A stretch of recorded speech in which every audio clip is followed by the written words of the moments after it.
योग के विघ्न, उनसे बचने के उपाय, 7 धारणा, 8 ऐश्वर्य तथा योगी की मुक्ति।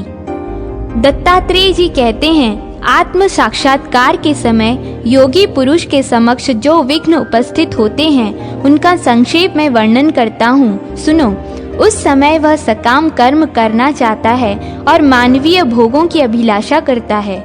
दान के उत्तमोत्तम फल, स्त्री, विद्या, माया, सोना चांदी आदि धन, सोने आदि के अतिरिक्त वैभव, स्वर्गलोक, देवत्व, इंद्रत्व, रसायन संग्रह, उसे बनाने की क्रिया, हवा में उड़ने की शक्ति, यज्ञ, जल और अग्नि में प्रवेश करना, श्राद्धों तथा समस्त दानों का फल तथा नियम, व्रत, इष्ट पूर्त एवं देव पूजा आदि से मिलने वाले फलों की इच्छा करता है।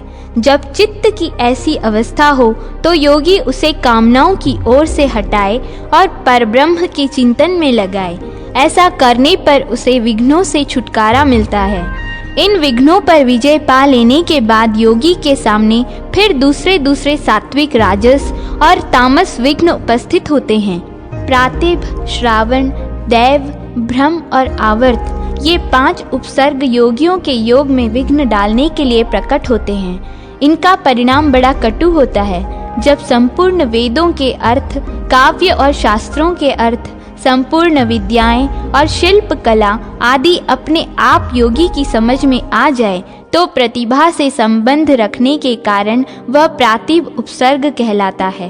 जब योगी सहस्त्रों योजन दूर से भी संपूर्ण शब्दों को सुनने और उनके अभिप्राय को समझने लगता है, तब वह श्रवण शक्ति से संबंध रखने के कारण श्रावण उपसर्ग कहा जाता है। जब वह देवताओं की भांति 8 दिशाओं की वस्तुओं को प्रत्यक्ष देखने लगता है, तब उसे दैव उपसर्ग कहते हैं। जब योगी का मन दोष के कारण सब प्रकार के आचारों से भ्रष्ट हो निराधार भटकने लगता है, तब वह भ्रम कहलाता है।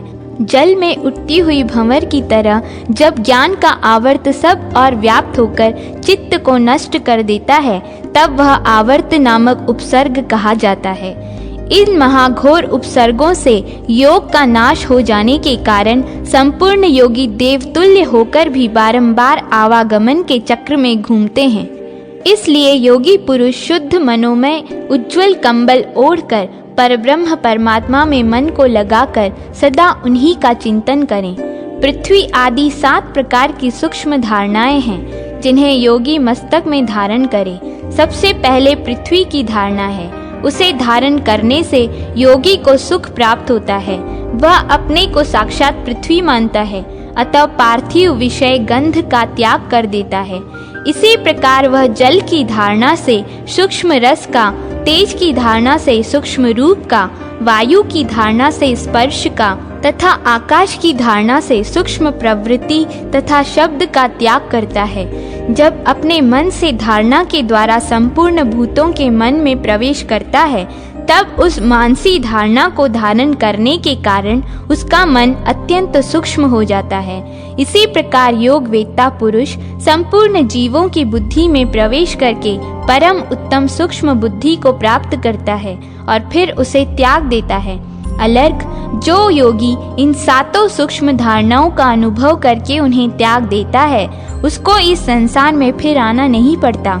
जीवात्मा पुरुष क्रमशः इन 7 धारणाओं के सूक्ष्म रूप को देखे और त्याग करता जाए। ऐसा करने से वह परम सिद्धि को प्राप्त होता है। राजन, योगी पुरुष जिस जिस भूत में राग करता है, उसी में आसक्त होकर नष्ट हो जाता है। इसीलिए इन समस्त सूक्ष्म भूतों को परस्पर संसक्त जानकर जो इन्हें त्याग देता है, उसे परम पद की प्राप्ति होती है। 5 भूत और मन बुद्धि के इन 7 सूक्ष्म रूपों का विचार कर लेने पर उनके प्रति वैराग्य होता है, जो सद्भाव का ज्ञान रखने वाले पुरुष की मुक्ति का कारण बनता है।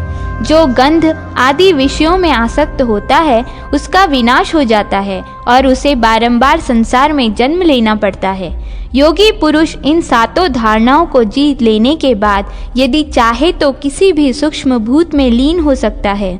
देवता, असुर, गंधर्व, नाग और राक्षसों के शरीर में भी वह लीन हो जाता है, किंतु कहीं भी आसक्त नहीं होता।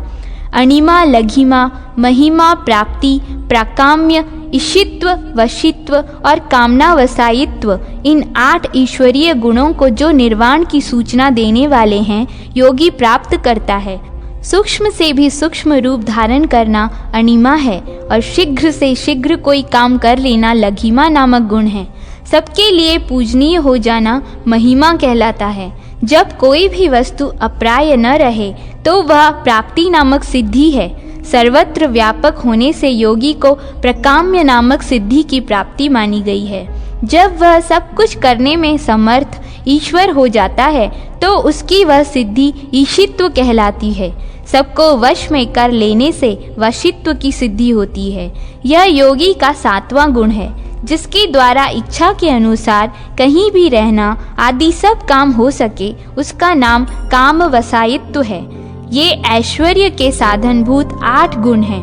मुक्त होने से उसका कभी जन्म नहीं होता, वह वृद्धि और नाश को भी नहीं प्राप्त होता। न तो उसका क्षय होता है और न परिणाम। पृथ्वी आदि भूत समुदाय से न तो वह काटा जाता है, न भीग कर गलता है, न जलता है और न सूखता ही है।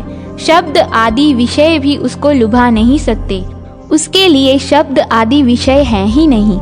न तो वह उनका भोगता है और न उनसे उसका संयोग होता है। जैसे अन्य खोटे द्रव्यों से मिला और खंड खंड हुआ सुवर्ण जब आग में तपाया जाता है तब उसका दोष जल जाता है और वह शुद्ध होकर अपने दूसरे टुकड़ों से मिलकर एक हो जाता है।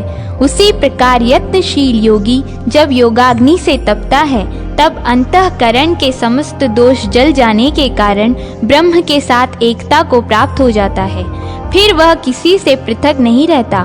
जैसे आग में डाली हुई आग उसमें मिलकर एक हो जाती है, उसका वही नाम और वही स्वरूप हो जाता है, फिर उसको विशेष रूप से पृथक नहीं किया जा सकता। उसी तरह जिसके पाप दग्ध हो गए हैं वह योगी परब्रह्म के साथ एकता को प्राप्त होने पर फिर कभी उनसे पृथक नहीं होता।